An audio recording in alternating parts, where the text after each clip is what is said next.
Well, good morning, y'all, and welcome back to the kitchen. I am going to make bread today.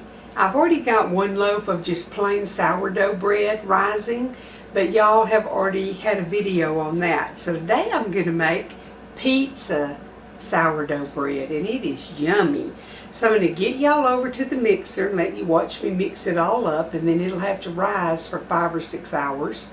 And then we'll bake it off, and I'll show you my yummy. It turns it a red color because there's tomato paste in it too. It's delicious.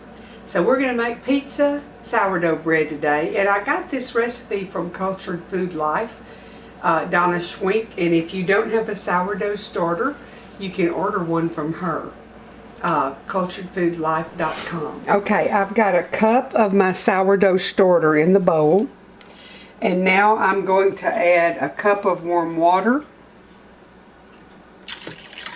Calls for 1/4 of a cup of olive oil, and I'm going to use 1/4 of a cup of this one that's garlic infused that I got on vacation this summer at Anna Marie Island. Because Italian, garlic's going to go really good with that, don't you think? Okay, and then I need to add in 10 ounces of tomato paste, which is just one of these little cans.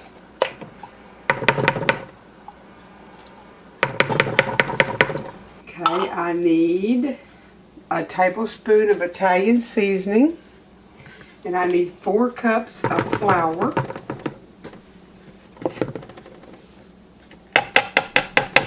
And I need to add 2 teaspoons of salt.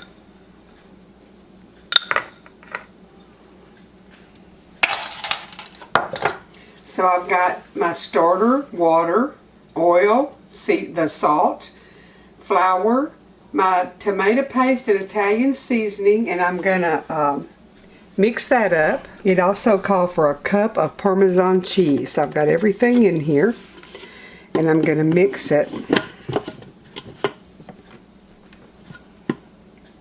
To just mixed, and you can see that it's still wet. Still just barely mixed, and I'm going to let that set for a few minutes to let the gluten develop, and then we will come back and finish it. When I went back and checked the recipe, and before I did this, it actually said to add 3 cups of the flour instead of all 4 at one time, so I dipped out that extra cup of flour, most of it, and you just add it as necessary to make the dough pull from the side.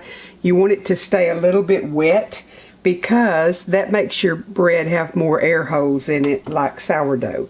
So I'm going to go ahead and mix this, and I'm going to add a little flour at a time until I get it to the right consistency.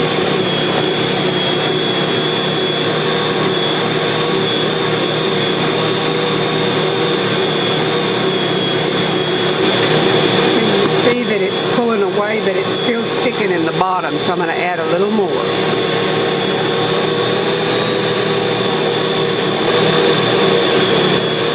That's about perfect. So I used about 3 3/4 cups of flour. And it's sticky and wet, but that's what it's supposed to be. So I'm going to get this in a bowl, an oiled bowl, and flip it and let it rise for it'll take it about 5 hours probably. My house is about 75 degrees, so I've got tomato paste on me, so we'll see.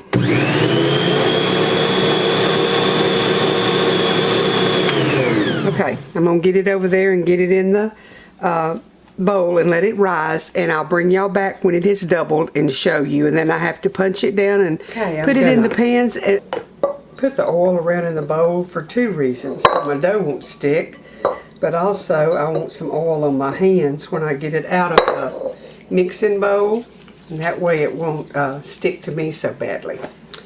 Okay, and it's pretty sticky, and that's okay. It's going to make good, fluffy, light bread. It smells so good if you like the smells of the Italian seasoning and the garlic, and I do.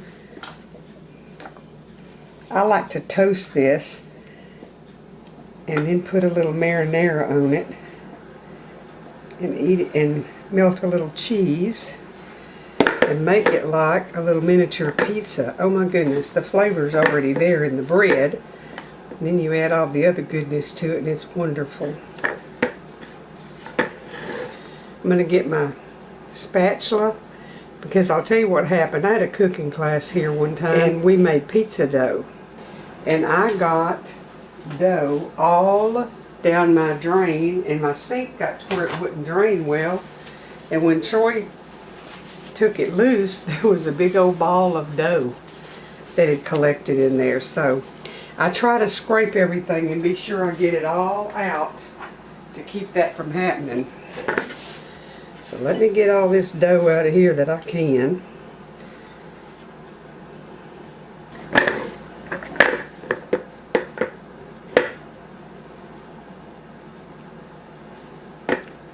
I'll just probably wipe the rest of it out with a paper towel before I wash it.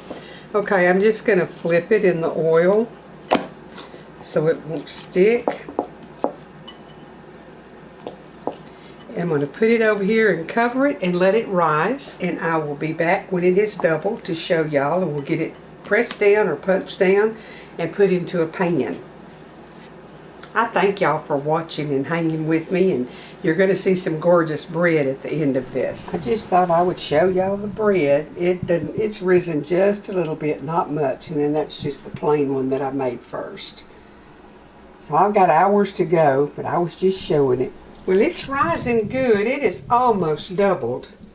And there's my first one that I did, just the plain one. I'm going to let it rise just a little bit more, and then I'm going to... The pizza is 2 loaves, and the other one is just 1. And I'll get them shaped and in the pans and bring you back and show you. I want y'all to look at the air holes. Look how good my sourdough starter was. It's just bubbling. So I'm fixing to punch it down and get it into 2 loaves. And then it's got to rise again, and then we'll bake it. But I wanted you to see my sourdough starter was very active. And I was worried about it because I have not fed it since the end of August. But I pulled it out and fed it one evening, the next morning, the next evening, and then this morning it was ready to use. So it revived really well. So I'm going to get this done and get my pizza bread rising, and then I'll cook it and show you how delicious it is. Okay, all that I do... And this is just how I do it, okay? I just get my hands in it and put it down. Punch it down and get that part there's kind of dried from being on the top. And I did oil it. I don't know why it does that. And then I'm going to divide it into 2 loaves and put it in the pan and cook it. And I don't weigh it. I just divide it and guesstimate it.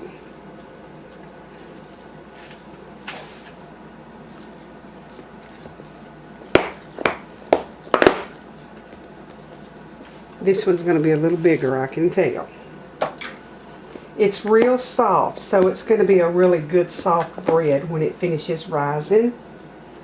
Because I didn't put a ton of extra flour in it. But in the directions from Cultured Food, she says to leave it moist, and then you'll have a lighter loaf when you get done. So I'm going to get it in the oven. Get it over there on the stove and let it rise, and then I'll show you again, and then we'll get it in the oven and bake it. Okay, I have my pizza bread.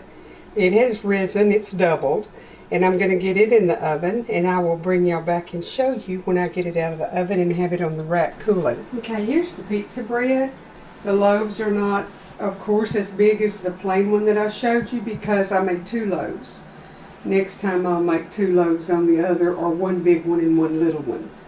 But it's still very hot, and I'm not going to cut it until it cools. So I just wanted to show y'all. It's on the cooling rack, what it looks like.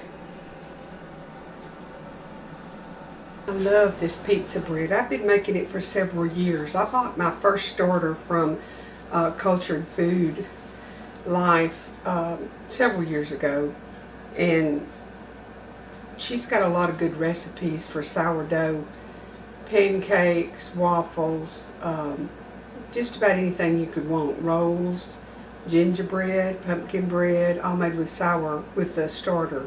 So you might want to check out her website. It's I'll leave the the URL below for y'all to go check it out. And if you buy something from her, be sure and tell her you heard about her on Apron Strings. That'll help me out. I won't make any money. I just wanted to know that I gave her credit. Hope y'all try this. You don't have to use her sourdough. You can start your own sourdough starter, or you can get one somewhere else. If you have a friend that makes sourdough bread, get you a starter from them. If you lived close enough, I'd give you a starter. It's just fun. It takes longer than yeast bread to rise, but it has that unique sour flavor that's so very good. And this one's good because of everything that, went into it, the tomato paste, and I don't even remember. I'll have to make sure I give y'all a copy of the recipe, but it's very good. Y'all get you some recipes together and be planning your meals for the weekend, be planning your holiday meals, buy your groceries a little at a time, watch the sale papers, make your list, watch the sale papers, and grab what comes on sale that'll help you to save some money for your big dinner. Spend some time with your babies. Make them feel special. Don't just let them fiend for themselves and wonder if anybody really cares, because if you don't spend time with them and you don't influence them, somebody else will. And when that happens, it's too late for you to hop up and do your part then. And there won't be anybody to blame but yourself. You brought babies into this world. Take care of them. Nurture them. Teach them. Raise them. Don't just let them grow up doing whatever and be little heathens that nobody wants to be around. I see a lot of those in town. And if you love them and raise them right, you'll be so proud and thankful. The good Lord bless y'all. Come back tomorrow and we'll have another good recipe.